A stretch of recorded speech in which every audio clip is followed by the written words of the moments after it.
안녕하세요 여러분, 리갈마인드 랩스입니다. 오늘은 여러분과 공부 방법론에 대해서 허심탄회하게 이야기해보는 시간을 갖고자 준비를 했습니다. 선생님이 법대를 졸업하고 사법시험을 준비하고 또 합격을 해서 사법연수원에 들어가서 또 공부를 하고 또 법조 실무가로서 업무를 하면서 또 공부를 하고 사실 공부를 좀 많이 한 편인데요. 사실 시험을 통해서 보는 공부가 가장 편안하고 획일적인 공부라는 생각을 지금에서 많이 해봅니다. 그 얘기는 뭐냐면 시험이라는 것을 앞두고서 하는 공부만큼 확실한 공부가 없다는 거죠. 말을 돌려서 한번 해볼까요? 우리가 시험 문제에 대해서 그 문제를 풀어가는 과정을 한번 고찰을 해보면 공부를 그 시험을 앞두고 어떻게 해야 되겠다는 답이 나와요. 자, 그러면 오늘은 그 수능에서 문제를 풀어가는 과정을 한번 분석을 같이 한번 해보도록 할게요. 자, 수능에서 문제는 어떻게 되어 있죠? 문제의 구성은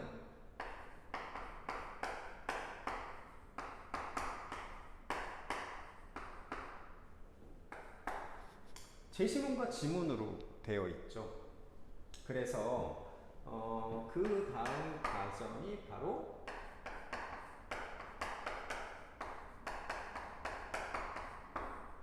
개념 연계, 그 다음 과정이 개념을 문제에 적용하고 그 다음에 풀이하고 이 과정으로 간단하게 살펴볼 수가 있습니다. 그러면 여러분 가장 중요한 건 뭘까요? 이 제시문과 지문에 대한 정확한 분석이 가장 우선해야 되겠죠. 여러분 가만히 생각해보면 킬러 문제, 준킬러 문제 각각의 과목별로 어렵다고 하는 문제들을 보면 이 제시문과 지문을 정확히 분석하지 않으면 실수를 하거나 틀리거나 그렇게 내는 문제가 굉장히 어려운 문제입니다.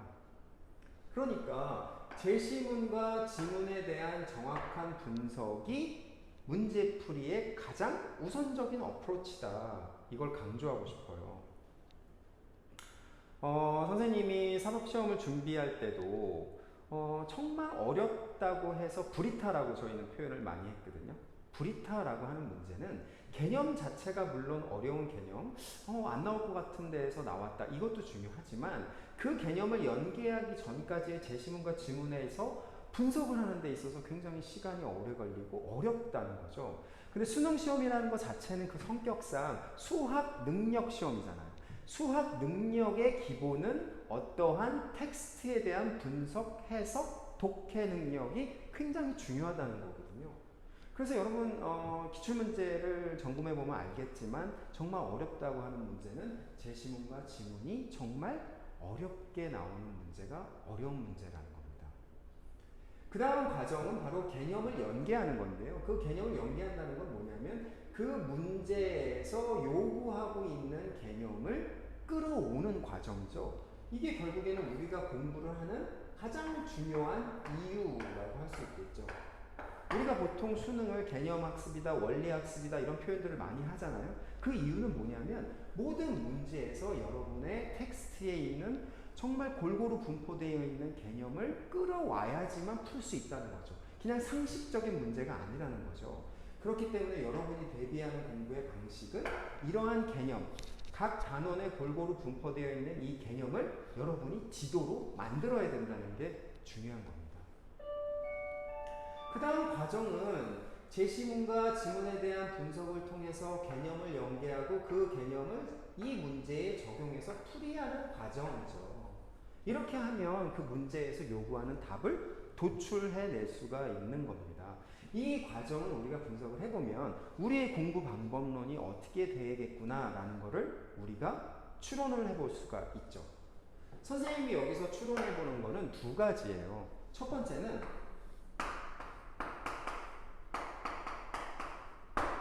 개념입니다. 여러분 보통 재수생, N수생들이 많이 하는 표현 중에 내가 재학생 때는 문제풀이, 기출풀이를 통해서 문제를 많이 풀었지만 문제 푸는 잔기술만 늘고 개념이 부족해서 결국에는 육구평에 비해서 수능 성적이 안 나왔어요 선생님, 이런 고민을 이렇게 토로하는 학생들을 많이 봤거든요. 그 이유는 무엇일까요? 6구평에 비해서 수능이 훨씬 더 개념에 충실한 시험이기 때문입니다. 그러면 우리가 개념 공부를 어떻게 해야 되느냐? 결국에는 이 개념 공부라는 것 자체가 종국적인 상태에서는 엔드 스테이트는 결국에는 우리 뇌 속에 있어야 된다는 거죠. 저는 그거를 개념 지도라고 네이밍을 해요. 예를 들면 이런 거죠. 수학 같은 경우를 예로 들면 1단원부터 만약에 300단원까지가 있다 그러면 그 개념이 이렇게 지도로 펼쳐집니다. 그러면 여러분이 맞닥뜨리는 문제는 여기에 있는 연장선상에서 어떠한 개념이 나올지는 모르는 거죠. 그쵸? 그러면 나오는 개념도 있고 안 나오는 개념도 있다라고 합니다. 그러나 우리가 안 나오는 개념, 나오는 개념은 선별해서 공부할 수는 없는 거죠. 도박을 할 수는 없으니까요. 그렇기 때문에 이 연장선상에서 이러한 나오지 않는 것이라고 추정하는 것을 배제한 상태에서 개념을 쫙 펼쳐야 된다는 거죠. 그래서 선생님은 아파트에 관련된 예시를 많이 드는데요. 아파트가 이렇게 한 동이 있죠. 여기에 보면 이 동에서 이렇게 호수가 있습니다. 고층 아파트에는 훨씬 더 많겠죠. 어떠한 문제랑 조우를 해서 그 문제에서 요구하는 개념을 연계한다는 것은 여러분이 수학이라는 하나의 동에서 그 호수를 끌어오는 과정이거든요. 이 과정이 결국에는 문제풀이에 있어서 거의 80%를 좌우합니다. 그러면 여러분 생각을 한번 해보세요. 한 단원을 공부하고 그 단원과 관련된 문제를 푸는 거는 굉장히 쉽죠. 그런데 그렇게 하지 않고 기출문제를 본다고 생각해 보세요. 여러 단원이 쫙 펼쳐져 있는 문제에서 여러분이 어떠한 문제를 푼다고 했을 때에는 단원의 경계를 허물면서 그 개념을 이끌어와야 되는 거죠. 그거는 다른 개념입니다. 다른 원리인 거죠. 근데 여러분이 한 단원 보고 한 단원 시험 보는 게 아니잖아요. 결국에는 모든 단원이 끝난 상태에서 융합적으로 종합적으로 시험을 본다는 거죠. 그렇기 때문에 가장 중요한 거는 그 누가 빨리 이 아파트 한 동을 제대로 호수를 채우느냐, 빠르게, 이게 가장 중요한 겁니다. 예를 들면 한 단원을 정말 열심히 공부해서 한 단원에 대해서 내가 12시간을 공부하고 그 다음에 2단원에 대해서는 한 2시간 공부하고 세 단원에 가서는 만약에 40시간을 공부하고, 이건 좋지 않다는 거죠. 모든 단원을 균질하게 빠르게 빨리 쫙 펼쳐야 된다는 겁니다. 그래서 이 아파트 한 동의 개념을 올바르든 올바르지 않든 빨리 채워나가는 거죠. 그게 중요하다는 겁니다. 그래서 어떠한 문제에서 요구하고 있는 개념이 어디에 위치하고 있는지, 체계적 지위가 어떻게 되는지 그거를 파악한 상태에서 여러분만의 숲을 빨리 마련해야 된다는 거죠. 그 나무의 형태가 올바르던 올바르지 않던, 건강하던 건강하지 않던, 우선 그 숲의 나무를 다 심어 놔야 된다는 거죠. 아파트 동에 그 호수를 다 채워 넣어야 되는 겁니다. 그 다음의 과정은 뭘까요, 여러분?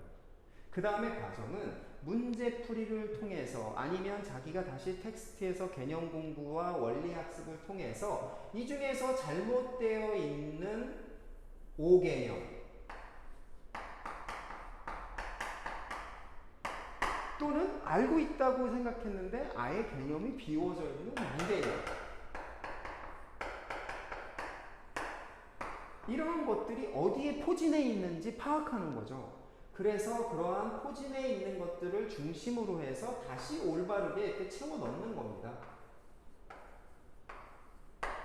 이러한 과정을 반복을 누가 더 많이 하느냐에 따라서 개념에 얼마만큼 충실한 학생이 되느냐를 좌우하는 거예요. 사법고시에서는 이러한 원리 학습을 올바르게 얼마만큼 충실하게 하느냐에 따라서 시험의 합격이 좌우됩니다.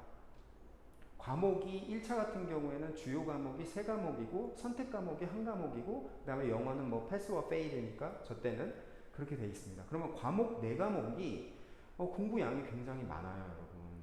그 다 공부한 양을 뭐 책으로 이렇게 쌓으면 키만큼 더 높은 경우가 많습니다. 그만큼 공부 양이 엄청 많다는 거죠. 그랬을 때 그 공부 양이 많은 상태에서 한 단원 한 단원을 내가 꼼꼼하게 차근차근 하는 사람이랑 우선 모든 단원의 경계를 허물면서 빨리 1순환, 1회독을 빨리 한 상태에서 그 회독수를 늘려가면서 10회독까지 한 사람이랑 누가 더 시험에 빨리 합격할까요? 당연히 후자가 더 빨리 합격합니다. 즉, 회독수를 늘림으로써 내가 잘못 알고 있는 개념 아니면 틀리게 알고 있는 개념의 체계적 지위가 나의 개념 지도상에서 어떻게 포진되어 있는지 빨리 캐치하고 그러한 약한 연결고리를 중심으로 또 끊어져 있는 연결고리를 중심으로 다시 채워져 나가는 사람, 이걸 반복하는 사람이 결국에는 개념에 있어서 아주 강한 역량을 구비할 수가 있는 거죠. 그래서 여러분이 개념 공부를 할 때 한 단원 한 단원 꼼꼼하게 더디게 하는 것보다는 우선 단원을 모두 한번 스크린하고 나서 그 거기에서 파악된 자기의 약점을 빨리 캐치하고 그리고 그 약점이 여러분의 개념 지도상에서 어디에 포진하고 있는지 그 약점의 체계적 지위, 호수가 어디인 것인지 그거를 빨리 파악하고 다시 한번 회독수를 늘려가면서 그 부분들을 중심으로 메꿔가서 그렇게 일직선상의 개념 지도를 누가 빨리 확보하느냐, 이 싸움이 수험생활의 전부라고 저는 확신합니다. 이 개념 지도가 확실하게 구비되어야 되는 시기가 6월까지예요, 여러분. 모든 과목에 대해서 이 개념 지도를 이렇게 펼쳐보는 과정이 완료가 돼야 됩니다.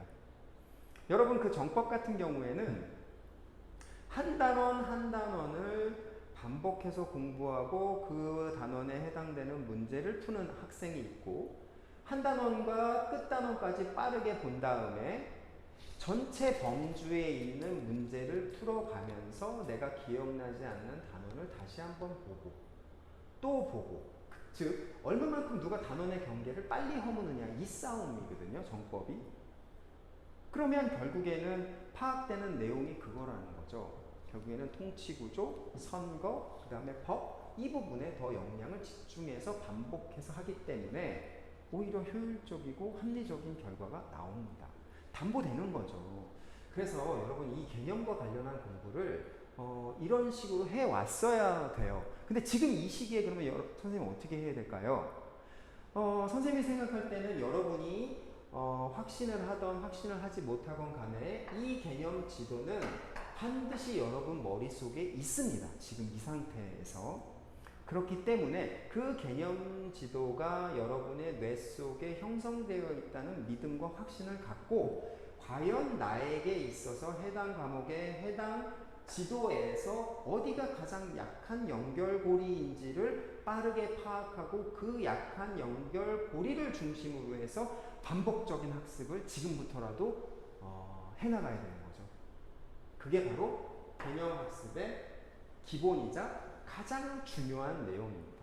자, 그래서 개념을 연계하는 과정을 통해서 개념을 연계하는데 성공했으면 그 개념을 올바르게 적용해서 풀어가야 되죠. 근데 우리가 이러한 과정 속에서 실수라는 게 나오게 됩니다.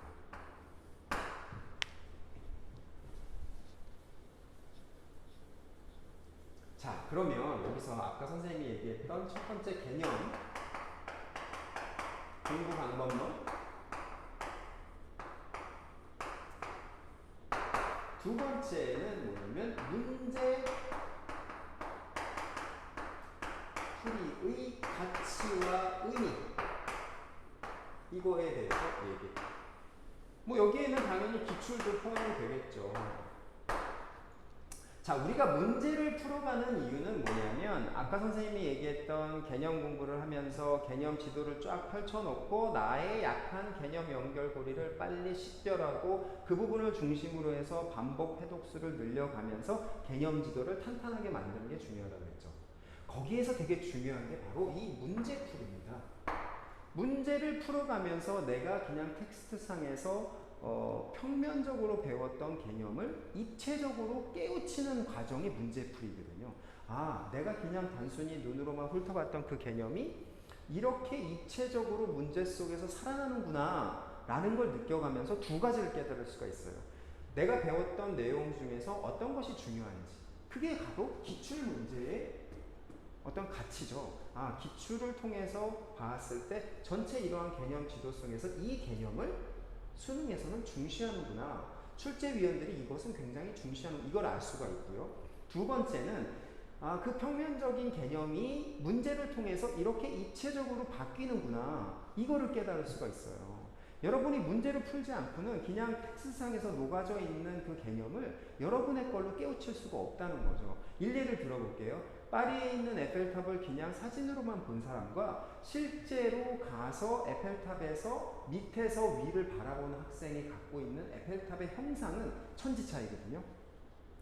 문제를 통해서 그 개념을 그러니까 접합시켜본 학생만이 그 개념을 입체적으로 파악하고 있다는 거예요. 그래서 이 두 가지의 기능, 결국에는 문제 개념의 중요도와 그 다음에 개념의 입체화, 이거를 위해서 우리가 문제를 풀어간다는 거죠. 그럼 문제를 풀고 나서 그 이어져야 되는 과정은 뭘까요, 여러분? 바로 다시 개념 지도로 돌아가는 거죠.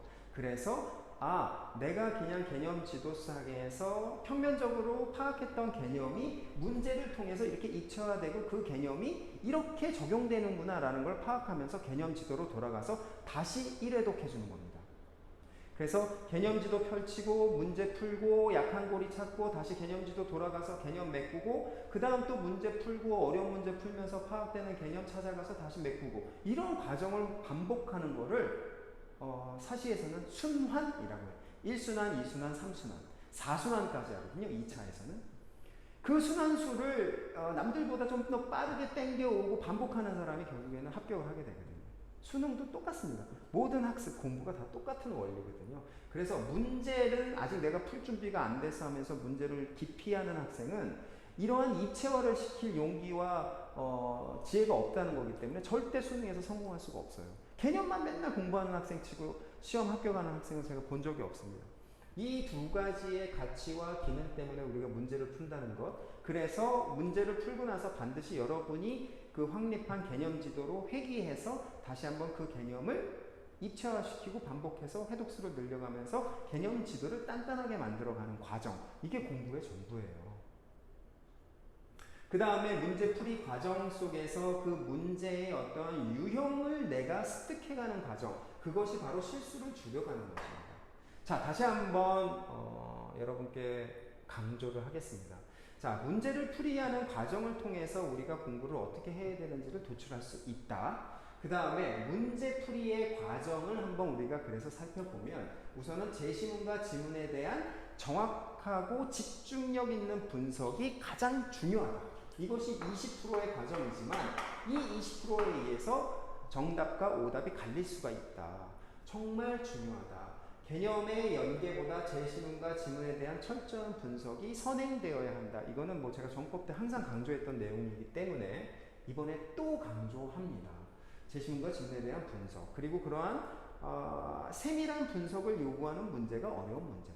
그 다음 과정이 이제 개념 연계인데 그 문제에서 요구하고 있는 개념을 올바르게 연계했는데 그 연계하는 과정을 우리가 디테일하게 들어가 보면 결국에는 이렇게 펼쳐져 있는 전체의 개념 지도 속에서 어떠한 체계적 지위에 있는 개념을 이리로 끌고 오느냐, 이게 굉장히 중요하고 80%의 과정이라는 것이죠.